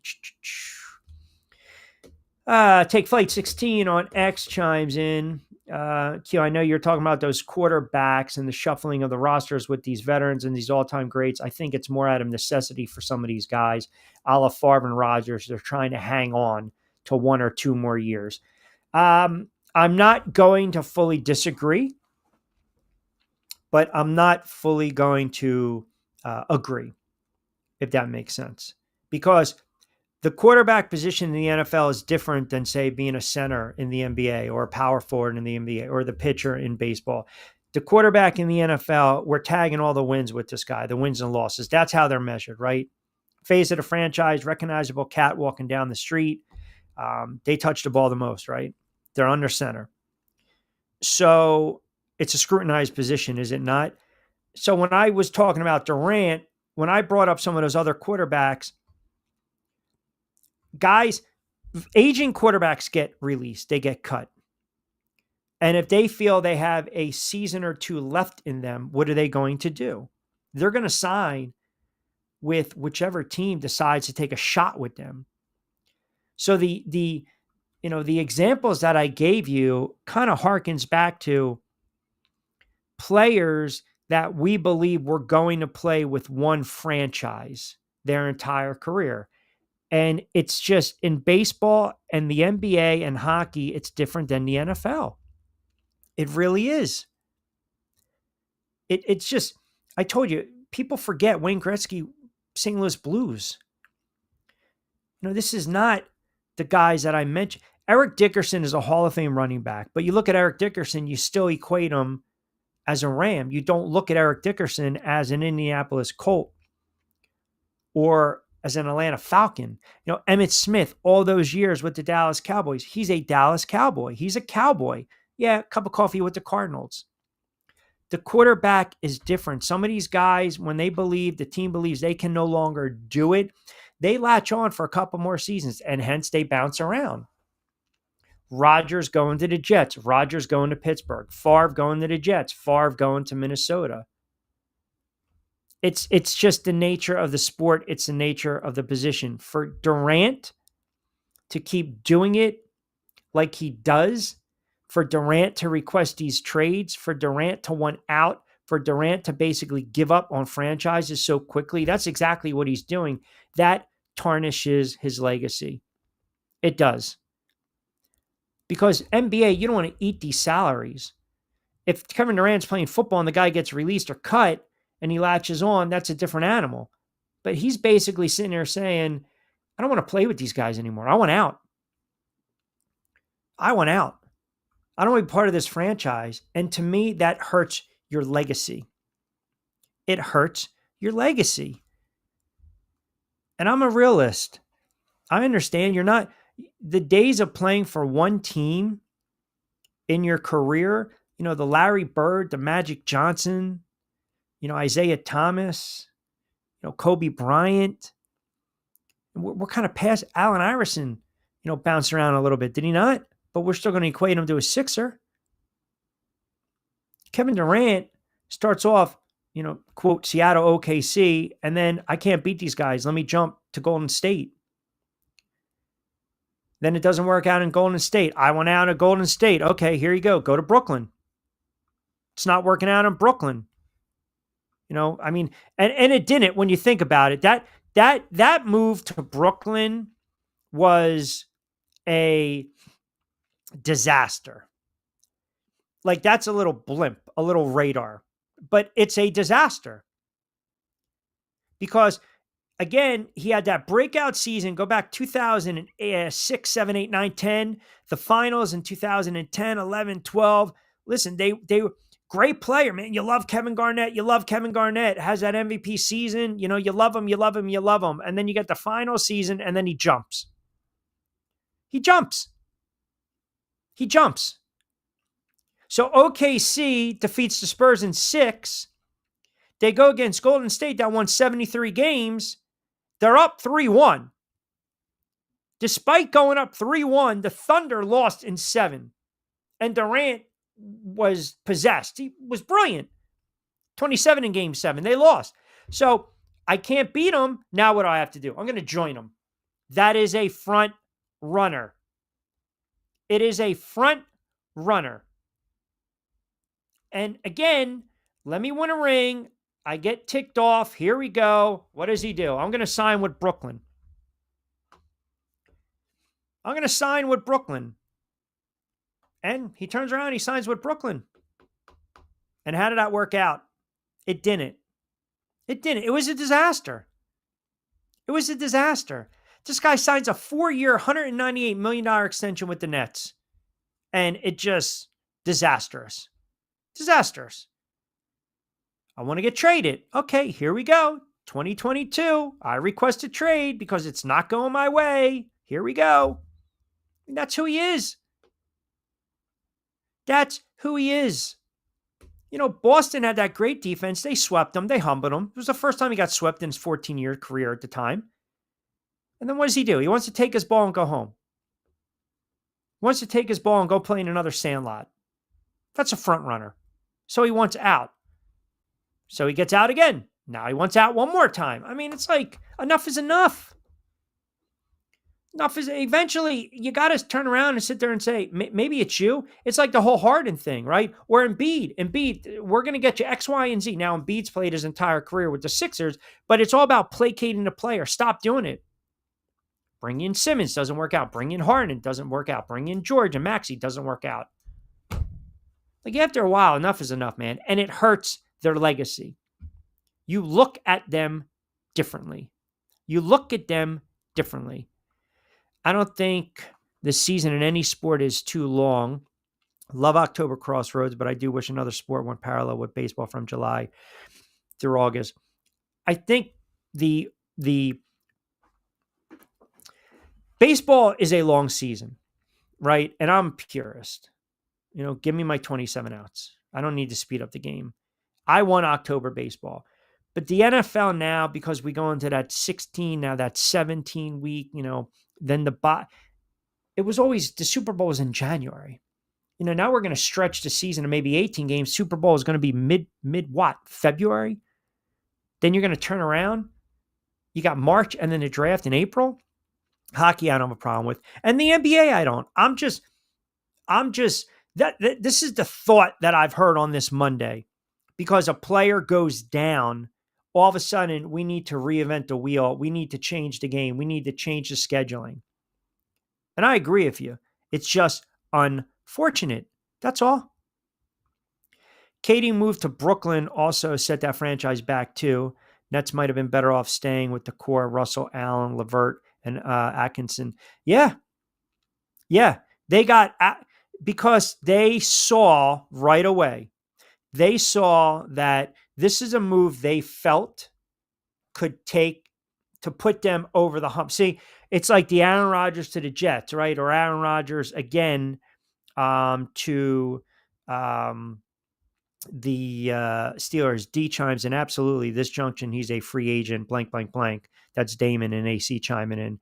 Talking about Durant. Absolutely. The Nets felt, here's a move that we can beat Big Brother. They made that move. Kevin Durant spurred the Knicks. So they made that move to spite the Knicks. And it blew up in their face. It blew up in their face. It really did. And the fact that they just got dominated by Boston and just got swept. And you heard the rumblings after. There was issues in that locker room during that playoff series. So right after that playoff series, you're talking a week or two after that series ended, this guy turns around, he's requesting a trade. And then again, he's setting it up. At the time, Miami or Phoenix. Miami or Phoenix. And the favorites, the betting odds, the favorites were Toronto and Boston because they were also interested. And then he rescinded. Remember, too, he rescinded that trade request, right? He rescinded that trade request. And then obviously what happens? He's eventually traded in 2023. He was traded with TJ Warren to Phoenix. And I think it was Mikal Bridges, Crowder, 3 or 4 unprotected first-round picks. I know there was another player in there. But think about the haul right now for Durant. I mean, it's all about acquiring the assets. But he is a front runner. Definitely a front runner. Ball 316. Regular season baseball shouldn't be played against the NFL in September. That's a fall classic. Got to have that. You got to have that. You're not. Football is okay.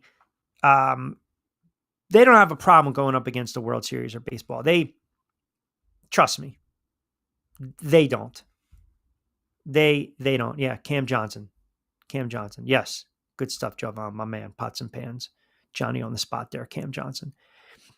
The NFL doesn't have a problem with October baseball. That's why we call it the fall classic. No. Just regular season. Oh.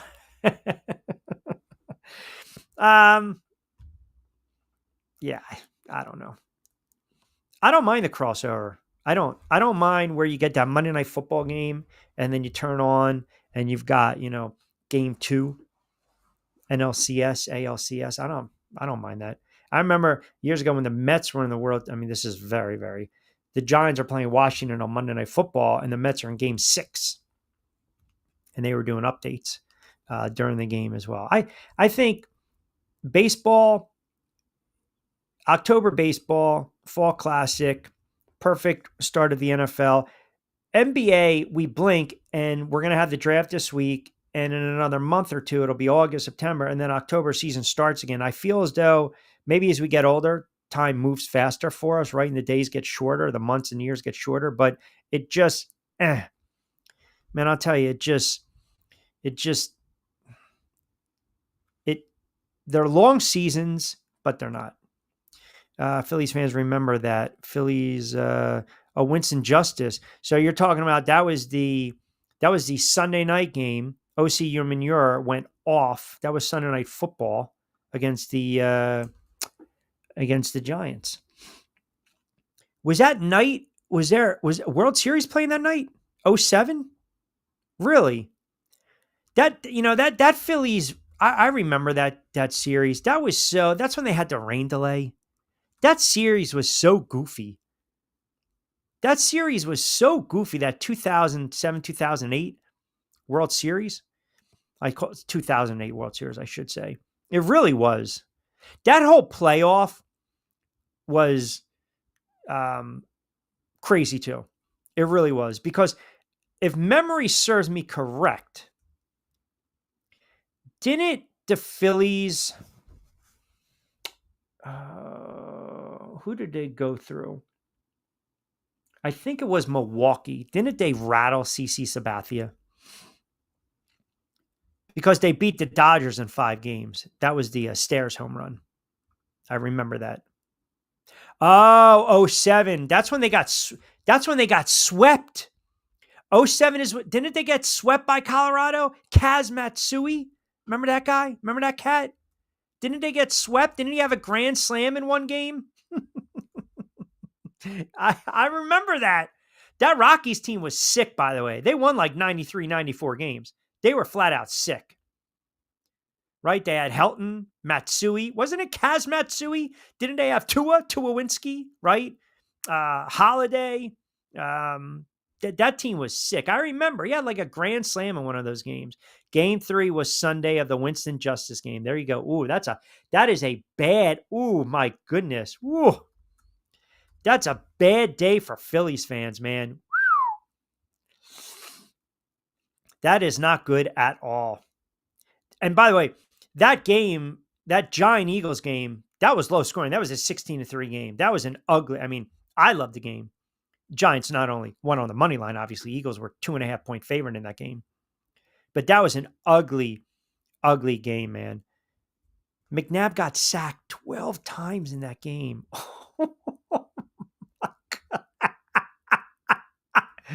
Oh, man. Wow. That's a good pull right there. Totally for Kaz Matsui.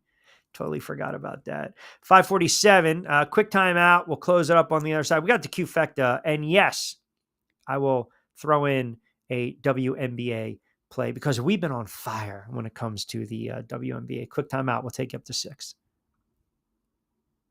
Hi, I'm Bruce Pascoe. I'm very fortunate. Years ago, I found something that I genuinely like to do, and it's something that helps other people. What I do is help people transition from traditional health insurance into Medicare. I've been doing it here in Atlantic County for more than 20 years. If you're getting ready for Medicare, call me for a free consultation. 609-484-9800.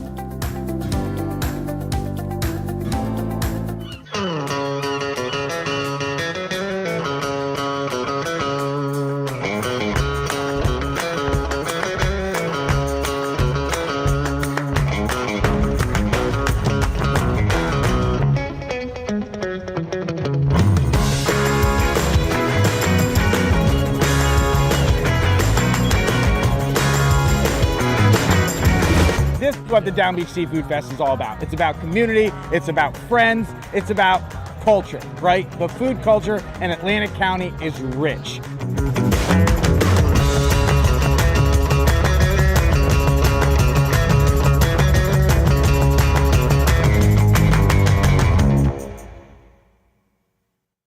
All right, a couple of minutes to play with on a Monday edition, Middays with Q. I'm your host, as always, Rich Quiñones, live Monday to Friday, 4 to 6. Tomorrow, by the way, Lloyd Vance at 5:05. We'll get back to our NFL talk. I got some plays with the Q-Fecta, and I'll pull them up. I think I have two MLB plays tonight, and we have one. What do we got here? We definitely need some plus money right now. Mets plus 120 money line versus the Braves. Arizona, White Sox are bad, minus 145. Oh, Fever over the Storm. I think we're 7-3. I'd have to check our last 10 WNBA. 7-3. So a little bit of shekels, a little bit of coin in the pocket. So that's your play. We tweet them out as always. Don't forget, you can also, if you missed a show, we are automatically on demand on TriX57. So when you go to TriX57.com, you'll see related vids. You can search, you'll see popular videos. You can just see Middays with Q, and you can watch us on demand if you missed today's show. Good stuff from Larry Henry on the U.S. men's national team as well with the Gold Cup and everything. And we are a year away. It's gonna fly by. It's going to absolutely fly by. JT chiming in on the message board as well. Q, I typically don't agree with you, but I think you're spot on with Durant. You're talking about 2 or 3 times you're wearing a different uniform and you're winning. You win a championship. That's one thing. But when you start to get into that 4, 5, 6 kind of different animal, that's when your legacy takes it. He's an all-time great player, but I'm not sticking him in the top 10. I don't even know if I'm going to stick him in the top 15. He's a future Hall of Famer, but enough bouncing around. That's what players do. It's just what players do. That's what makes, again, the NFL is not a players' league. It's an owners' league. The NBA is a players' league. The league is run by the players. If the players are disgruntled, either the player can go or the coach gets fired. The NFL doesn't work like that. It doesn't. It just doesn't. You got a franchise quarterback and you're signing him to $250, $300 million. You're damnedest to try to make it work. You are. You're not going to try to get rid of the guy. You're going to try to make it work. And sometimes it doesn't work. And then you decide, I got to cut ties. Or you turn on your draft quarterback after you already paid a guy, a la Atlanta. Deshaun Watson, guaranteed money, guaranteed pennies and dollars. That's just a bad contract. They're albatross. You would love to try to move them and get rid of them. But point is, what we started the show was with this. OKC goes out, they win the championship, 7 games against a very tough Indiana team. Eastern Conference is going to look different next year with the Tatum injury and the Halliburton injury, respectively, for Boston and Indiana. So Durant, sitting there in Phoenix, Western Conference, still going to stay in the Western Conference, jumps to a Houston team that is going to be better. But if they can't make a deep run, if they don't get to the NBA Finals, and if he can't win with Houston, what does that say? What does that say about Durant? Eventually, you have to look at some of these players, and they got to look at themselves. Maybe it's the players' problem. We can't keep saying, they're not building around the guy. It's a bad environment. It's bad coaching.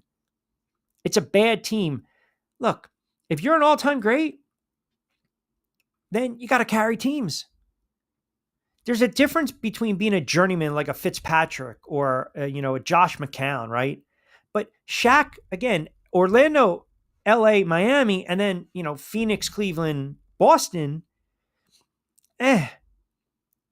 Look, Durant, how are you going to view Durant when he retires?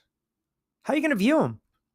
All-time great. That was, just a nomad, traveling circus, a front runner, because that's what it is. I look at a player that every time he always thinks the grass is greener on the other side. So he jumps over the fence, and then he realizes after a couple of Sundays in the afternoon on that side, he doesn't want to be there anymore. So he wants to jump to the other fence. He wants to go over the other fence. The grass looks green. But again, a couple Sundays, he's not happy. Now he wants to go. You have to just stop. If you're going to sign these contracts, honor the contract. Try to make a run with the team that's taking a shot with you, taking a chance with you. And with this guy, and he's not the only one, by the way. He's not the only player that has done this. I mean, look, for as much as we sit there and we try to praise LeBron James is kind of in the same boat. LeBron James sat there and said, not 1, not 2, not 3. Now, how'd that work out? He went from Cleveland to Miami to Cleveland, now to Los Angeles. Kind of flip-flop and then realize, hey, I can do the best thing, go back home and win a title. It's exactly what he did. Now, Durant's a Texas guy. Again, if the Houston Rockets turn around and win a championship next year and Durant's the catalyst, then now all of a sudden you have cemented. Here's the difference. You've had cemented the legacy. He played college ball out there. Obviously, we knew he grew up in DC. You guys know what I'm saying. He played college ball out there. So if he can go and kind of be that, that hero to come back where he excelled in college, playing at Texas, again, even though it was short-lived, it's not like he's going to the Wizards because he's a DC product. But if he can win in Houston, then I think that changes the perception of Durant. I do. I think it changes the perception of Durant. But right now I look at him and I just think it's front runner, man. It's a front runner. All right, tomorrow, as I mentioned, Lloyd Vann's going to join me at 5:05 NFL. Steve Gardner, USA Today on baseball. I did want to get into a little more baseball today, but we can save it for tomorrow's show. Give you the scoreboard before we get out of here. Rangers and the O's tonight. As I mentioned, the Braves and the Mets. Yankees travel to Cincy. They'll take on the Reds, D-backs, and the White Sox, Pirates, and the Brewers, Mariners, and the Twins. You got the Cubbies and the Cardinals. Boston is taking on the Angels and the Mets on the West Coast. There is the WNBA. I would say a late night in the WNBA, very light. You got 4 games on the docket. I already gave you one in the play. So we'll kind of carry over with the NBA conversation because the draft is right around the corner. I have no idea what the Sixers are going to do. We'll see if we can squeeze on Jonathan Marshall tomorrow or Wednesday. It'll be interesting, the NBA draft. It will, because we know that Flag is going to be a big-time player, right? I'm seeing names, again, Ace Bailey dropping, Trey Johnson moving up. We'll see. We'll see. You got, the Suns too. The Suns now, they got to replace Durant. The Raptors are talking about maybe trading the 9th overall pick. So there's a lot going on with the NBA draft. You got the carryover of the finals. You got baseball. And then we got to start going heavy. NFL will continue to look around these divisions, more win totals per division. We're going to give you some player props as well to keep an eye out for 2025 going forward. All right. As we start wrapping up, don't forget, you can capture the show on demand, TriX57, or the Facebook page. I'll reshare it on my Facebook page as well. We are live every Monday to Friday from 4 to 6. You can always get social with us. Follow along TriX57 on Facebook, IG, and X. Log on to TriX57.com. You can follow myself on IG and X at RichQ on Q, TikTok, RichQ on the mic, my YouTube channel at Rich Quiñones, and X as well. I got a couple other shows on my other YouTube channel that we will be distributing later on in the week. Some sports gambling pods as well. BYP, Back Your Play, will be back in the saddle in another week or two. So we'll have that exclusively on the YouTube channel, as well as SR 1029 FM The Game. By the way, Angel is going to join us on Mondays, I think next Monday. So our Lunas, Manolo, Mantioso Man Up Monday might be a Martinez Monday. We don't know. But Lloyd Vance tomorrow, Jonathan Marshall later in the week, Steve Gardner, Costco on college football, and John Bueller as well from Fansided. Good stuff with the comments. Excellent job with the tweets as well. We got in some good stuff today, and appreciate a nice little extended segment from our good friend Larry Henry covering soccer for The Athletic. So you got the rundown on baseball tonight. You got the rundown on the WNBA. We'll start to dive into the NFL and also the NBA draft.